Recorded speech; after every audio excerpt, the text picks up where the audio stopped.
नमस्ते, सभी दर्शकों का हार्दिक स्वागत है कार्यक्रम उजाले की ओर में। आज हम युवा भाइयों के लिए एक विषय लेके आए हैं क्योंकि आज हम देखते हैं कि युवा जो वर्ग है और अपना भारत है वो युवा भारत है और युवाओं की एक अलग ही सोच अभी सामने आ रही है निकल के। अगर कोई भी काम जब हम करते हैं उद्योग धंधों से जुड़ा हो या कोई व्यापार से जुड़ा हो और उसमें कुछ नई पहल आज युवा करना चाहता है, एक नए तरीके की सोच वो अपने काम में एक नयापन लेके आया है और जिसमें बात आती है स्टार्टअप्स की। तो ये सब भी हम जानेंगे कि स्टार्टअप्स में क्या भविष्य है आज के युवाओं का और किस तरीके से वो अपना स्टार्टअप खुद कर सकते हैं।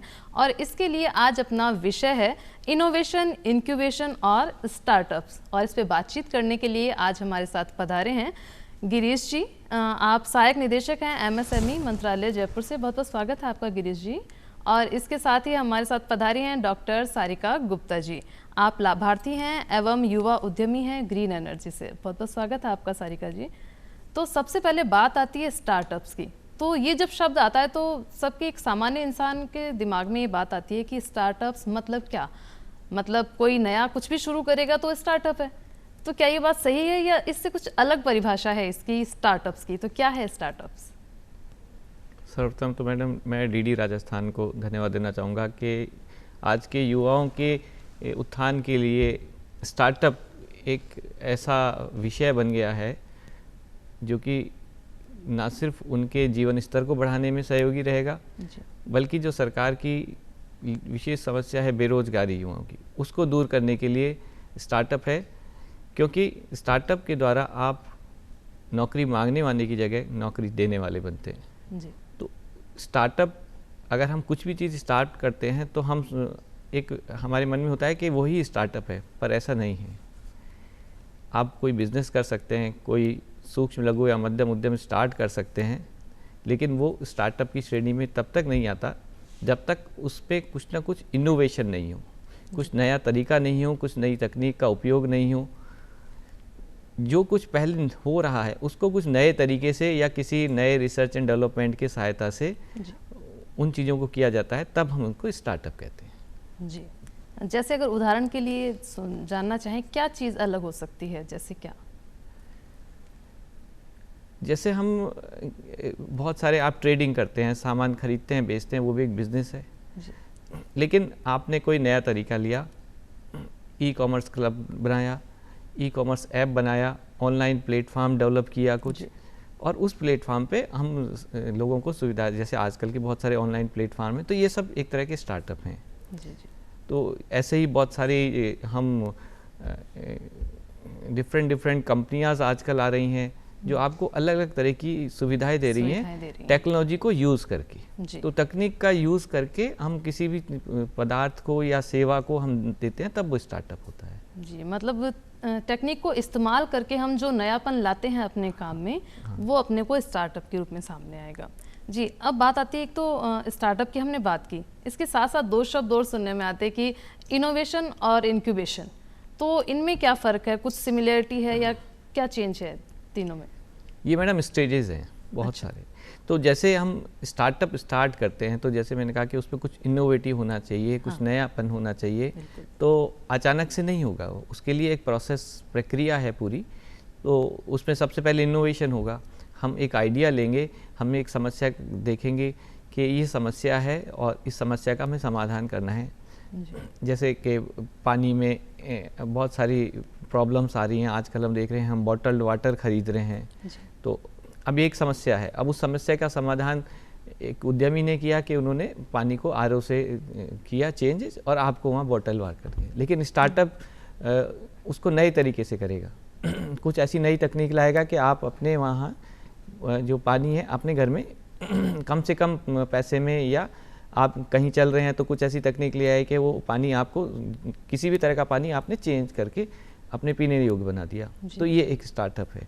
तो उसके लिए आपको कुछ ना कुछ इनोवेशन करना पड़ेगा, कुछ R&D करनी पड़ेगी। तो ये पहला स्टेज है इनोवेशन का। अब इनोवेशन से आपने कुछ R&D करके आपने पेटेंट कर लिया या नहीं किया, लेकिन आप एक स्तर तक पहुंच गए कि अब हमने इनोवेशन कर लिया है, ये एक है।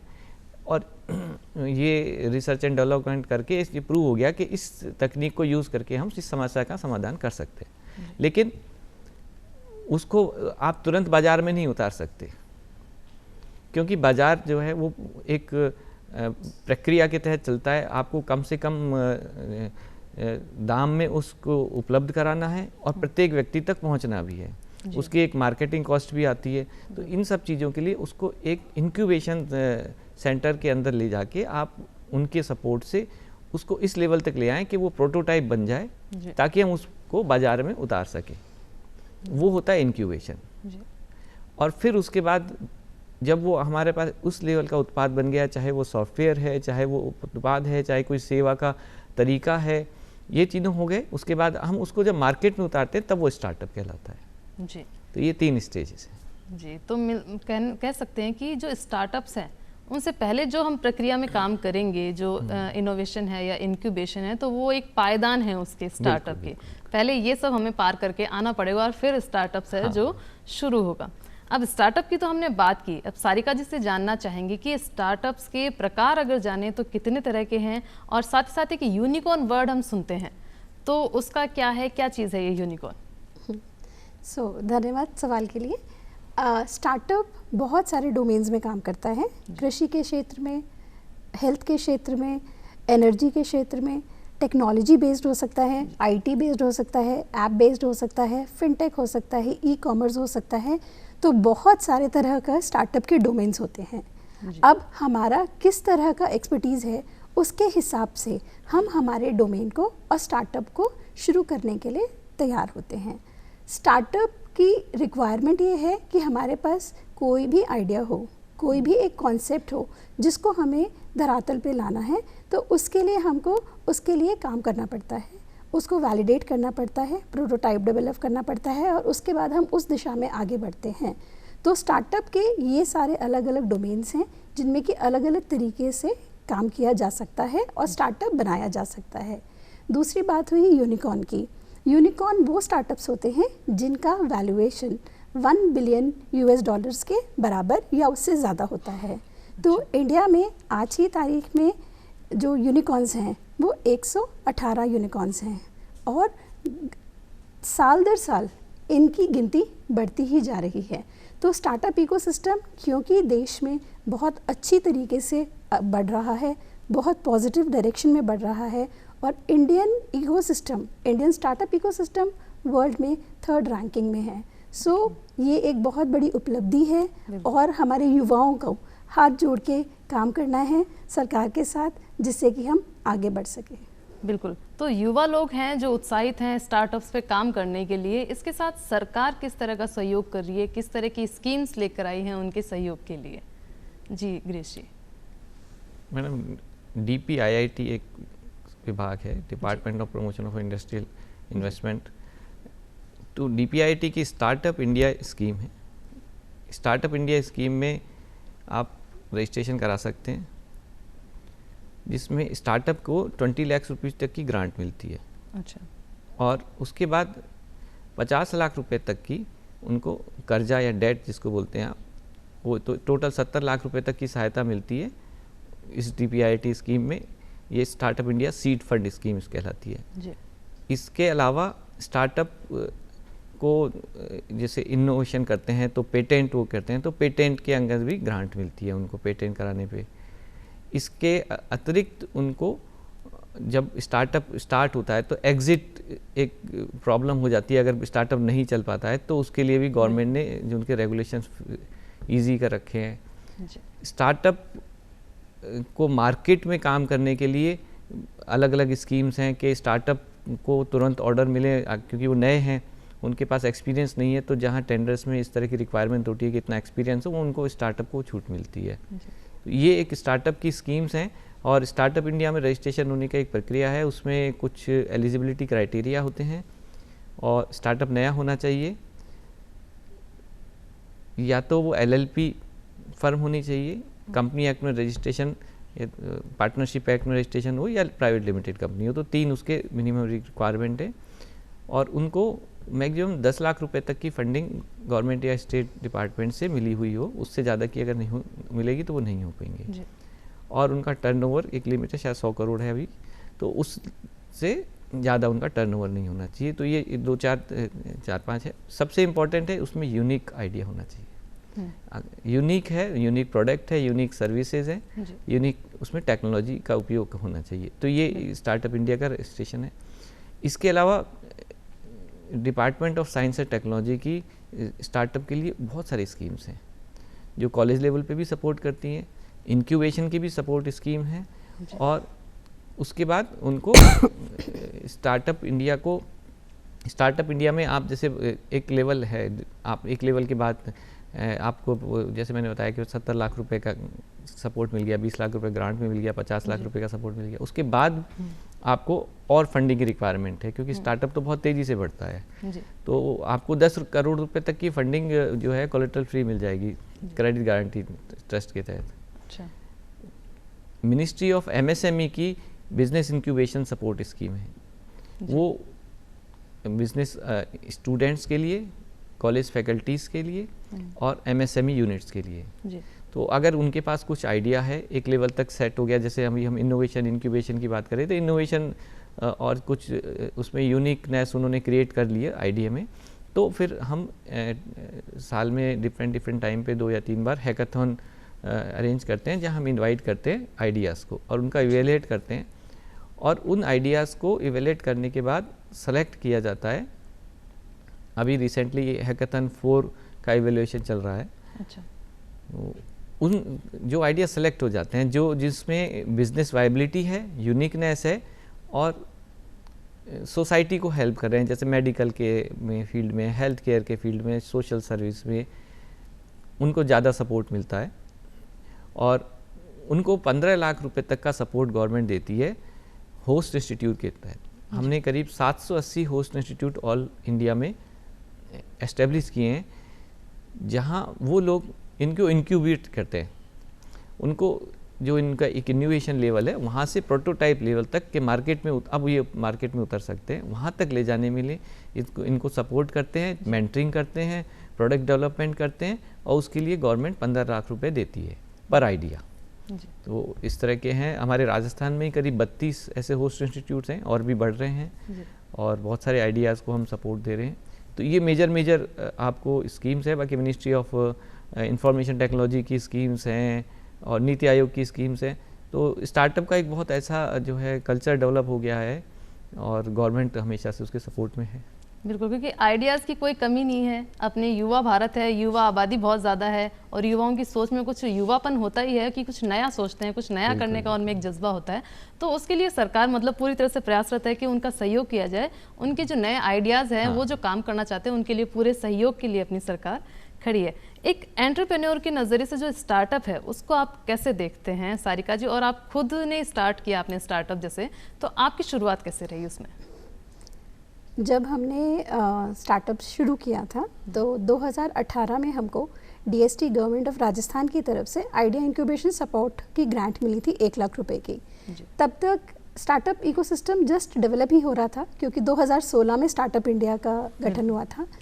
तो हमें लगा कि करके देखते हैं, हो सकता है कुछ बेहतर हम निकाल पाएँ, क्योंकि हम 2004 से रिसर्च और एकेडमिक से जुड़े हुए हैं। 2004 से? हाँ जी। सो इतने लंबे टीचिंग के बाद हमें लगा कि आज हम अगर कोई भी प्रोडक्ट डेवलप कर पाते हैं जो कि इंडस्ट्री के लिए रेडी हो, तो वो अपने आप में एक बहुत बड़ी चीज़ होगी। तो हमने हमारा सफ़र शुरू किया फ्रॉम लैब टू इंडस्ट्री के लिए।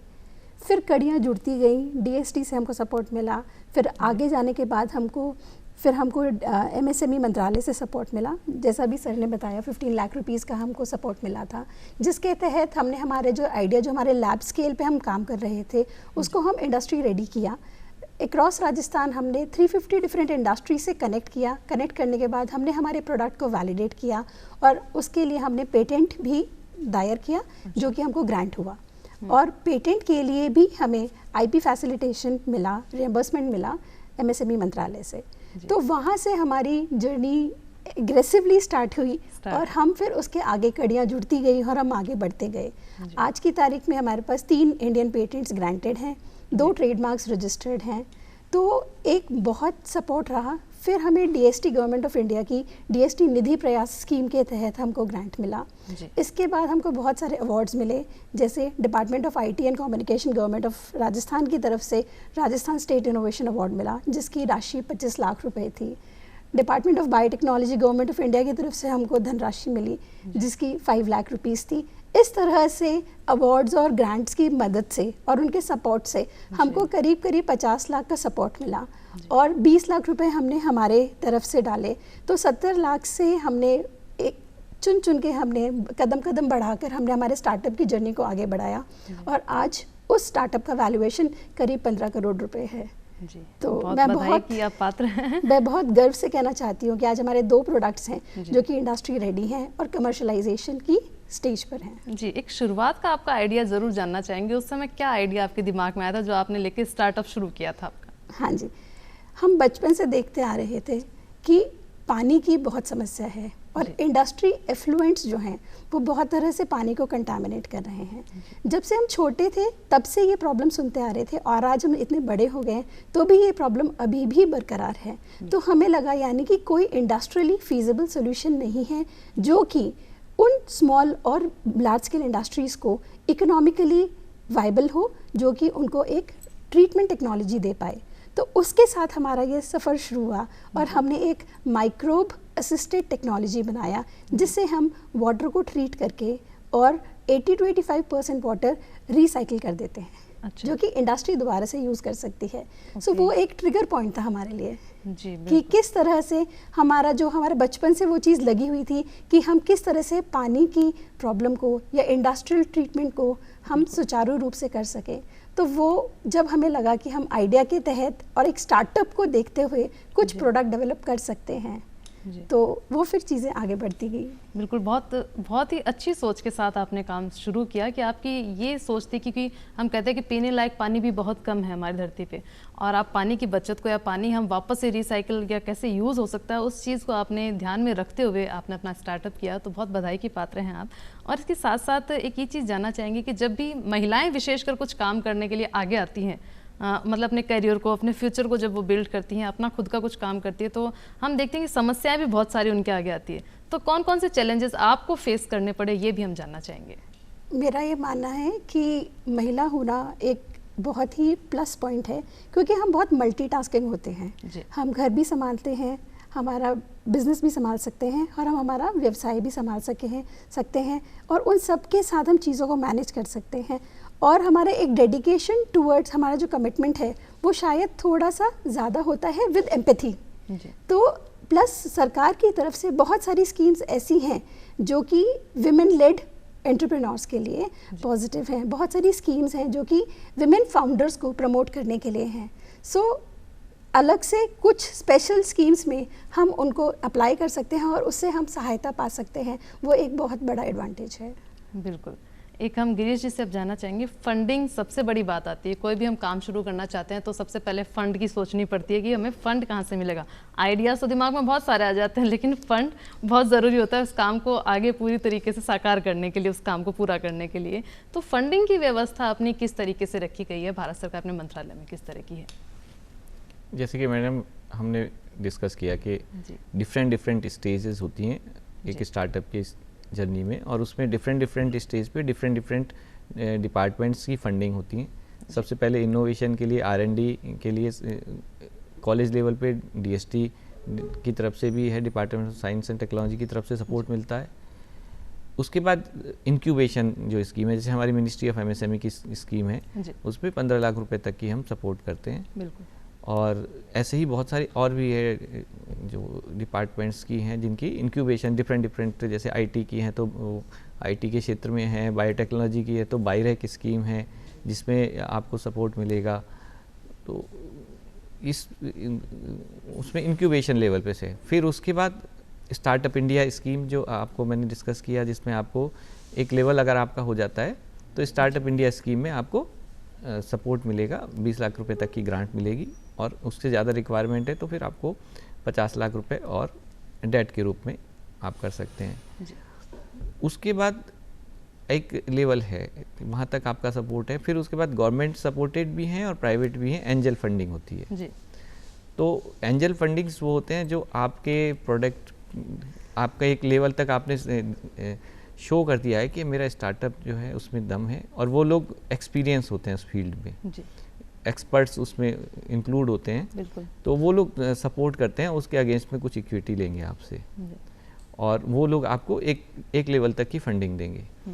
अब आपका स्टार्टअप उससे भी ऊपर सपोर्ट सक्सेसफुल हो गया है, तो फिर जैसे मैंने क्रेडिट गारंटी स्कीम बताई कि उसमें 10 करोड़ तक का भी आपको सपोर्ट मिल सकता है, वो एक गवर्नमेंट की है।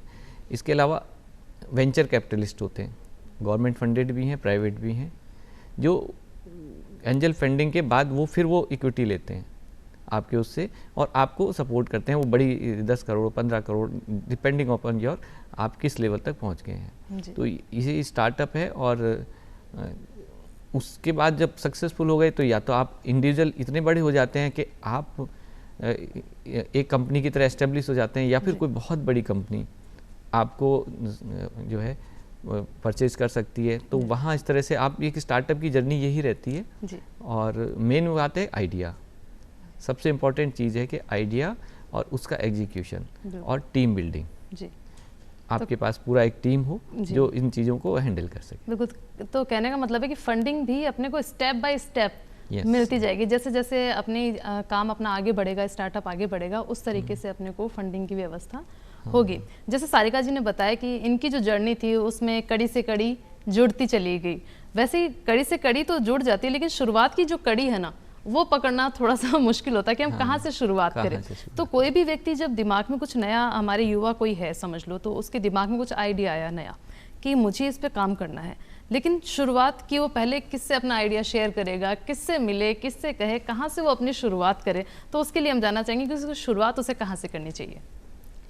देखिए, सबसे पहले तो आइडिया को पहचानना बहुत ज़रूरी है। जैसे हमारा युवा है वो बहुत क्रिएटिव है और उसमें बहुत आइडियाज़ आते रहते हैं, डिफरेंट हैं और बहुत यूनिकनेस भी होती है, लेकिन उन आइडिया को अपने लेवल पे जज करना बहुत ज़रूरी है। एक आइडिया एक सक्सेसफुल स्टार्टअप या एक सक्सेसफुल बिजनेस बनेगा, इस लेवल पे आपको 3 तरह से उसको जज करना पड़ेगा। सबसे पहले तो वो किसी न किसी प्रॉब्लम को सॉल्व करने वाला होना चाहिए। जैसे हम कहीं जर्नी करते थे, आप ट्रेन से जाते हैं, स्टेशन पे आपको ऑटो नहीं मिलता है या और कोई साधन नहीं मिलता है, टैक्सी नहीं मिलती है, तो एक समस्या थी। मिलती हैं तो वो कितने सही दाम ले रही है नहीं ले रही है, वो भी एक समस्या थी। अब उसके लिए कंपनीज आ गई और वो फिक्स है कि आप स्टेशन पे उतरिए, अपना डेस्टिनेशन बताइए और आपको ऑनलाइन ही वो बता देंगे कि इतने रुपए लगेंगे, आपको उनको सुविधा का उपयोग लें। तो ये एक समस्या का समाधान है। सबसे जो मैं कहता हूँ कि कभी भी आपको बिजनेस अगर करना है तो सबसे पहले एक ऐसी समस्या या एक ऐसा कस्टमर ढूंढिए जो परेशान है जी। क्योंकि उसकी परेशानी का हल हम करेंगे तभी कस्टमर हमारे पास आएगा। तो ये पहला स्टेप है कि आप समस्या पहचानिए। समस्या पहचानने के बाद आपके पास नेक्स्ट स्टेप ये है कि क्या उस समस्या को समाधान करने का हमारे पास साधन है, रिसोर्सेज है, तकनीक है, हम उस समस्या को किस तकनीक से हल कर सकते हैं। क्योंकि स्टार्टअप की बात है, कुछ ना कुछ इनोवेटिव होगा, तो उसमें तकनीक का उपयोग होना चाहिए। जैसे आजकल आर्टिफिशियल इंटेलिजेंस का यूज़ हो रहा है और इंडस्ट्री 4.0 आ रहा है, तो इन तकनीकों का उपयोग करके हम उनको उस समस्या का समाधान खोजेंगे। अगर उस लेवल तक हम पहुंच गए हैं, फिर हम तीसरी चीज़ आती है रिसोर्सेज, जिसमें फ़ंड भी आता है, तकनीक कैसे हमें मिलेगी, क्या वो तकनीक इंडिया में अवेलेबल है, अगर किसी बाहर देश में है तो वहाँ से हम कैसे तकनीक का यहाँ अपने पास ला सकते हैं, ख़रीदेंगे या किस तरह से। तो ये 3 चीज़ें हैं। सबसे पहले हमें देखना है कि समस्या क्या है, फिर उसका समाधान क्या है और समाधान के लिए साधन क्या है। ये तीनों चीज़ों का जब मिलन होता है तब हम एक आइडिया, उसको प्रॉपर आइडिया बोल सकते हैं कि अब ये आइडिया हमारा डेवलप हुआ है, अब हम इस पे काम करेंगे। अब ये हो गया आपके पास, फिर आप डिफरेंट, आपका आइडिया है बायोटेक से रिलेटेड है, एग्रीकल्चर से रिलेटेड है, इंफॉर्मेशन टेक्नोलॉजी से रिलेटेड है, फाइनेंस टेक्नोलॉजी से रिलेटेड है। तो अलग अलग आजकल एक स्टार्टअप इकोसिस्टम डेवलप हो चुका है पूरे देश में। जगह जगह कॉलेज लेवल पे, जो सरकारी विभागों के स्तर पर हैकाथॉन्स जो है अरेंज किए जाते हैं, जहां हम आइडियाज़ को इनवाइट करते हैं। वहाँ उन हैकाथॉन्स का कुछ ऑन द स्पॉट हैकाथॉन होते हैं जहां एंजल फंडिंग या वेंचर कैपिटलिस्ट सपोर्ट जो है वहाँ रहते हैं, गवर्नमेंट डिपार्टमेंट रहते हैं, या जैसे हमारी मिनिस्ट्री ऑफ MSME है, वो आइडियाज़ को इनवाइट करती है और उसको इवेलुएट करती है। और वहाँ आपका सेलेक्ट होता है। जैसे मैडम का था कि मैडम को स्टार्टिंग में 1 लाख रुपए की फ़ंड मिली, फिर हमारे मिनिस्ट्री ऑफ एमएसएमई से 15 लाख रुपए की फंडिंग मिली। तो ये एक है, वहाँ उस लेवल पे अगर आ जाता है फिर आपको एक टीम बिल्डिंग करनी पड़ेगी, क्योंकि इसमें कई चीज़ें होती हैं। टेक्नोलॉजी भी होनी चाहिए, आपके मार्केट करना भी आना चाहिए, और इसका फाइनेंस पार्ट कैसे संभालेंगे वो भी होना चाहिए। तो एक अच्छी टीम बना के और फिर उसको आप आगे बढ़ें। बिल्कुल। अगर कुछ शब्दों में हम जानना चाहें कि फ्यूचर आप कैसा देखती है स्टार्टअप्स का, कैसा है आपकी नज़र में? बहुत ही उज्जवल भविष्य है जी। बस सिर्फ हमको निरंतर उसी दिशा में उतने ही मन से काम करने की आवश्यकता है। जितनी हमारी एस्पिरेशंस हाई होती हैं उतना मोटिवेशन हाई होता है, और फिर अगर हमारी नीयत अच्छी होती है काम करने की तो अच्छे लोग हमारे साथ जुड़ते जाते हैं और चीज़ें कारवां बढ़ता जाता है, अपने आप होती जाती है। हाँ, तो सिर्फ हमारे इंटेंशंस चलते रहें, मतलब ज़रूरत है एक सही शुरुआत की, एक सही कदम उठाने की, और कड़ियाँ आपस में जुड़ती जाएंगी और जो हमारा युवा है वो अग्रसर होता जाएगा, अपने फ्यूचर के लिए डेवलप होता जाएगा। तो सारिका जी, आप और गिरीश जी आप आए, आप दोनों का बहुत बहुत धन्यवाद इतनी अच्छी जानकारी हमारे दर्शकों को देने के लिए। और अब फिर मिलेंगे एक नए विषय के साथ, जब तक दीजिए इजाज़त, नमस्ते।